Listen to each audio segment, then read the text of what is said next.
নমস্কাৰ আপোনালোকে চাই আছে ক্ৰিকেট গুৰু আছাম ইউটিউব চেনেল IPLত দ্বিতীয় দিনা দুখন ম্যাচ অনুষ্ঠিত হ'ব তাৰ ভিতৰত ৰাতি যিখন ম্যাচ অনুষ্ঠিত হ'ব সেইখন হ'ব চেন্নাই ছুপাৰ কিংছ আৰু মুম্বাই ইণ্ডিয়ানছৰ মাজত দ্য এল ক্লাছিকো বুলি কয় কিন্তু মই সাধাৰণতে এল ক্লাছিকো শব্দটো ব্যৱহাৰ কৰিব নিবিচাৰিম কাৰণ সেইটো এটা স্পেনিছ ৱৰ্ড আৰু সেইটো ফুটবলৰ ক্ষেত্ৰত ব্যৱহাৰ হয় ফুটবলৰ পৰা কোনোবা এটা শব্দ ক্ৰিকেটত ধাৰ কৰাৰ কোনো প্ৰয়োজনীয়তা নাই ফুটবলৰ পৰা ধাৰ কৰা ফুটবলৰ পৰা চুৰ কৰাৰ কোনো প্ৰয়োজনীয়তা নাই আমাৰ হিন্দী ভাষাত কিবা শব্দ দিয়ক মহাযুদ্ধ দিয়ক ন মহাৰণ দিয়ক এনেকুৱা ধৰণৰ কিবা নাম দিয়ক খেলখনৰ নাম কিন্তু ইনে মিছাতে এল ক্লাছিকো দি ফুটবলৰ পৰা আনি পেলাই নাম এটা চুৰ কৰি আনি লাভ নাই গতিকে নিজৰ ক্ৰিয়েটিভিটিটো সাধাৰণতে মানুহৰ নিজৰ হ'ব লাগে কাৰোবাৰ পৰা চুৰ কৰি অনা ক্ৰিয়েটিভিটি হ'ব নালাগে গতিকে মই এইবিলাক খেলক এল ক্লাছিকো কিবা কিবি মই নাম দিব নিবিচাৰোঁ মই মহাৰণ বুলি ক'ম মই মহাযুদ্ধ বুলি ক'ম যি কি নহওক মহাযুদ্ধ অনুষ্ঠিত হ'ব CSK আৰু MIৰ মাজত প্ৰতিদ্বন্দিতা বহুত আগৰ পৰা আমি দেখি আহিছোঁ MI আৰু CSK বুলি ক'লে দুইটা আটাইতকৈ সফল টিম বুলি কোৱা হয় আৰু সেইবাবে সাধাৰণতে আছে এটা ডাঙৰ ৰাইভেলৰি আছে দুইটা টিমত হাৰিব নিবিচাৰে কোনেও কাৰো এগেইনষ্টত আৰু আমি যদি ক'বলৈ যাওঁ এইবাৰ এখন খেল হ'ব আপোনাৰ চেন্নাই ছুপাৰ কিংছৰ হোম গ্ৰাউণ্ড চেপাকত যিখন নেকি স্পিন দেন আপোনালোকে জানে স্পিনৰ কাৰণে বেছি ভাল আৰু আমি যদি ৰেকৰ্ডৰ কথা ক'বলৈ যাওঁ দুইটা টিমৰ মাজত 37খন IPL মেচ অনুষ্ঠিত হৈছে য'ত নেকি 17খন CSK জিকিছে আৰু 20খন MI জিকিছে গতিকে সেই ফালৰ পৰা চাবলৈ গ'লে যদিও বা হোম এডভান্টেজ এখন খেলৰ ক্ষেত্ৰত CSK হাতত আছে তথাপিও ৰেকৰ্ডৰ ফালৰ পৰা এডভান্টেজটো থাকিব মুম্বাই ইণ্ডিয়ানছৰ হাতত স্লাইটলি 3খন খেল তেওঁলোকে বেছি জিকিছে 17খন আৰু 20খনৰ মাজত ইমান বেছি ব্যৱধান নাই কিন্তু এনেকুৱা যেতিয়া খেল হয় চেন্নাই মুম্বাই তেতিয়া সাধাৰণতে সেই 3খন স্লাইটলি কেইখনমান মেচ আগবাঢ়ি থকাটো কিন্তু এটা বহুত ডাঙৰ এডভান্টেজ হৈ যায় অকণমান আগবাঢ়ি থকাটো বহুত ডাঙৰ এডভান্টেজ এনেকুৱা খেলত বাকী লাষ্ট দুটা IPLৰ যদি আমি কথা ক'বলৈ যাওঁ 2023 আৰু 2024 IPL 2023 আৰু 2024 IPLত কিন্তু মুম্বাই ইণ্ডিয়ানছে CSKৰ বিৰুদ্ধে এখনো মেচ জিকিব পৰা নাছিলে গতিকে সেইটো চিন্তাৰ কাৰণ 24ত এখনো জিকা নাই মুম্বাইয়ে চেন্নাইৰ লগত তাৰ আগৰ যিটো IPL 2022 চনৰ IPL তাত এখন জিকিছিল তাত এখন CSK জিকিছিলে এখন MI জিকিছিলে গতিকে CSK বেছি জিকিছে শেহতীয়া সময়ত শেহতীয়া কেইটামান বছৰত কিন্তু CSKৰ লগত পাত্তা পোৱা নাই মুম্বাই ইণ্ডিয়ানছে কিন্তু যিকি নহওক এইবাৰ কিবা এটা সলনি হ'ব নিচিনা লাগিছে কাৰণ এইবাৰ যিটো মুম্বাই টিম আগতকৈ অলপ বেছি শক্তিশালী ৰূপত আহিছে নিচিনা লাগিছে যিকি নহওক যদিও এটা কথা বেয়া হ'ল যে তেওঁলোকৰ বুমৰাহ নাই জসপ্ৰীত বুমৰাহ নথকাটোৱে তেওঁলোকক ক্ষতি কৰিব সেইটো বহুতো চিন্তাত পেলাইছে বহুতো সমৰ্থকক মুম্বাই ইণ্ডিয়ানছৰ বুমৰাহ নথকাটোৱে তেওঁলোকৰ বলিং নিখন্দেহে অলপ হ'লেও দুৰ্বল কৰি তুলিব গতিকে সেইটো এটা চিন্তাৰ বিষয় মুম্বাই ইণ্ডিয়ানছৰ কাৰণে বুমৰাহ থকা হ'লেতো কোনো সমস্যা নাছিলে কিন্তু বুমৰাহ নাই থকাৰ কাৰণে কিন্তু তেওঁলোকৰ এটা ডাঙৰ চিন্তা হৈ গ'ল গতিকে আমি যদি ক'বলৈ যাওঁ এতিয়া প্লেইং 11 কেনেকুৱা হ'ব পাৰে সেইটো আমি চাই লওঁ আহক CSKৰ ডেভন কনৱে আৰু ৰুতুৰাজ গায়কোৱা তেওঁলোক দুজনে অপেনিং কৰিব ৰাহুল ত্ৰিপাঠী ওৱান ডাউনত আহিব পাৰে দীপক হুডাকো খেলাব কাৰণ তেখেতে স্পিন বলিঙৰ অপশ্যন এটা বেছিকৈ দি দিয়ে শিৱম ডুবে থাকিবই ৰবীন্দ্ৰ জাদেজা থাকিব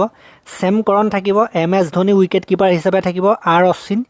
নুৰ আহমেদ আৰু মাথিছা পাথিৰানে এনেকুৱা হ'ব তেওঁলোকৰ টীম মুম্বাই ইণ্ডিয়ানছৰ 11ত প্ৰথম খেলখনত সাধাৰণতে হাৰ্দিক পাণ্ডিয়াক দেখিবলৈ পোৱা নাযাব সেইটো কাৰণে সূৰ্যকুমাৰ যাদৱ কেপ্টেইন হোৱাৰ সম্ভাৱনা আছে ৰোহিত শৰ্মা আৰু ৰিয়ান ৰিকেলটন এওঁলোক দুজনে অপেনিং কৰিব পাৰে উইল জেক্সে অপেনিং কৰিব পাৰে কিন্তু ৰিয়ান ৰিকেলটন যিহেতু মাজত নেখেলে উইল জেক্সে মাজতো খেলিব পাৰে সেইটো কাৰণে উইল জেক্সক আমি মাজত ৰাখিছোঁ দেন তিলক বৰ্মা সূৰ্যকুমাৰ যাদৱ উইল জেক্স নমন ধীৰ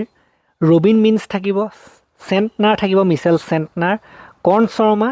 দীপক চাহাৰ আৰু ট্ৰেণ্ট বোল্ট এনেকুৱা হ'ব লাগে তেওঁলোকৰ প্লেইং 11 তেওঁলোকৰ প্লেইং 11টো কিন্তু যথেষ্ট শক্তিশালী দেখিবলৈ পোৱা গৈছে এতিয়া আহিলোঁ দুয়োটা টিমৰ শক্তি কেনেকুৱা হ'ব পাৰে তাৰ বিষয়ে আমি আলোচনা কৰিবলৈ প্ৰথমতে আমি চেন্নাই ছুপাৰ কিংছৰ কথা ক'বলৈ গ'লে চেন্নাই ছুপাৰ কিংছৰ হোম গ্ৰাউণ্ডৰ পিটছ ৰিপৰ্টৰ কথা ক'বলৈ গ'লে আপোনালোকে নিশ্চিতভাৱে জানে মই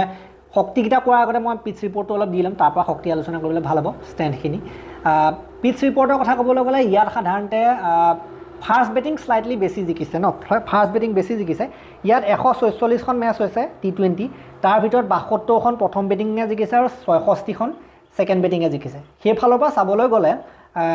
যি টছত জিকিব সি প্ৰথম বেটিং ল'বলৈ চাব অলপ ৰান হয় প্ৰথম বেটিঙত ছেকেণ্ড বেটিঙত কেতিয়াবা কি হয় টাৰ্গেট চেজ হয় কিন্তু কেতিয়াবা ছেকেণ্ড বেটিঙত অলপ সাধাৰণতে বলাৰৰ কাৰণে সুবিধাজনক হৈ পৰে সেইটো কাৰণে বহুতে সাধাৰণতে প্ৰথম বেটিং ল'ব বিচাৰে ইয়াত আৰু আমি ইয়াত দেখিছোঁ যে 170 পৰা 190 ভিতৰত 23 বাৰ স্ক'ৰ হৈছে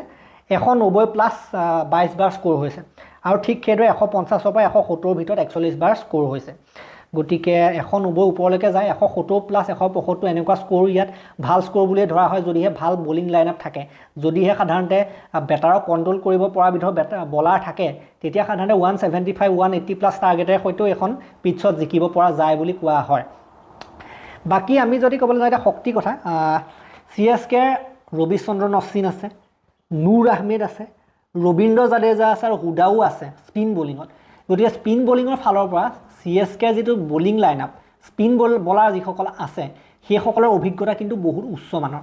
আৰু তেনেকুৱা হ'বলৈ হ'লে তেওঁলোকৰ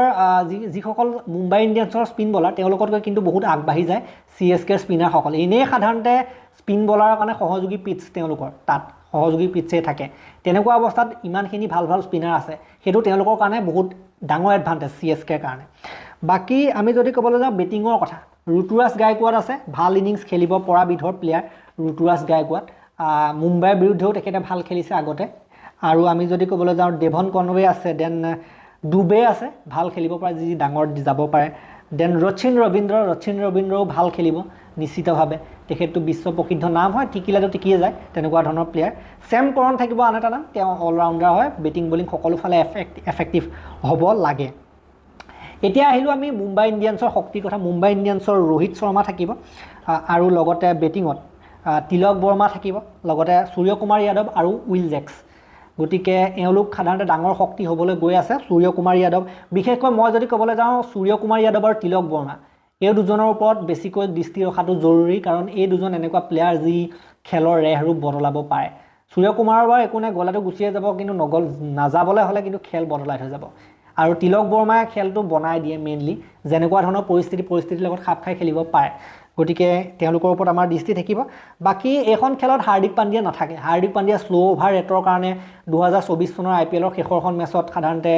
এখন মেচৰ বেন লাগিছিলে সেইটো কাৰণে হাৰ্দিক পাণ্ডিয়া এখন খেলত নাথাকে কেপ্টেনেই নাথাকে আৰু তেওঁ মেইন যেহেতু কেপ্টেন গতিকে এইখনত কেপ্টেন হয়তো সূৰ্যকুমাৰ যাদৱক দিয়া হ'ব সূৰ্যকুমাৰ যাদৱে হয়তো এখন খেলত কেপ্টেনচি কৰিব বুলি বৰ্তমান সময়ত খবৰ ওলাই আছে ৰোহিত শৰ্মাক কেপ্টেনচি দিলেও নলয় কাৰণ ৰোহিত শৰ্মাক কেপ্টেনচিৰ পৰা সেইফালে ৰিমুভ কৰা হৈছিলে ন এটা সময়ত আঁতৰোৱা হৈছিলে গতিকে সন্মানৰ কথা থাকে এবাৰ দি পেলাই আকৌ যদি আঁতৰাই আকৌ যদি দিয়ে তেনেকৈ সাধাৰণতে কেপ্টেনচি ল'ব নিবিচাৰে গতিকে ৰোহিত শৰ্মা নহ'ব যদিও বা ৰোহিত শৰ্মা ভাল কেপ্টেন এজন টীমত আছিলে তথাপিতো সূৰ্যকুমাৰ যাদৱে হ'ব কাৰণ সূৰ্যকুমাৰ যাদৱ জানে যে T20 কেপ্টেন বৰ্তমান সময়ত হৈ আছে ইণ্ডিয়ান টীমত গতিকে সূৰ্যকুমাৰে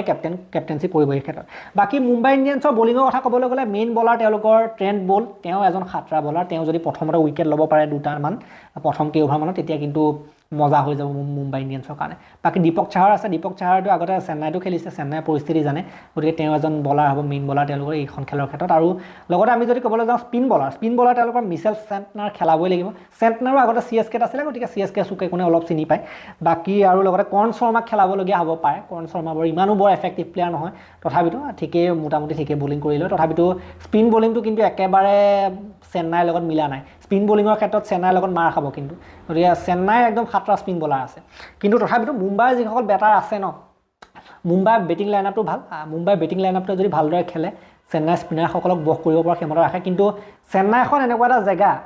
দুৰ্গ বনাই ৰাখি থৈছে চেন্নাই ছুপাৰ কিংছ দলটোৱে নিজৰ দুৰ্গ বনাই ৰাখি থৈছে নিজৰ কাৰণে কেনেকৈ সুবিধা হয় সকলো ফালৰ পৰা মিলাই থৈছে গতিকে সেইটো কাৰণে চেন্নাই ঘৰত গৈ পেলাই হৰুৱাটো বহুত কঠিন তথাপিতো আশা কৰিব মুম্বাই ইণ্ডিয়ানছৰ সমৰ্থকে যে তেওঁলোকে চেন্নাই ঘূৰাব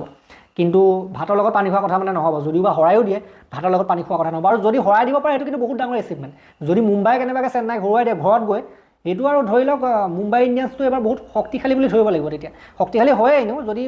হৰুৱাই দিব পাৰে এইটো বহুত ডাঙৰ মানে তেওঁলোকে আৰু বেলেগ টিমকতো এনেই হৰুৱাই দিব যদি চেন্নাই ঘূৰাব পাৰে এখনত তেনেকুৱা ধৰণৰ কথা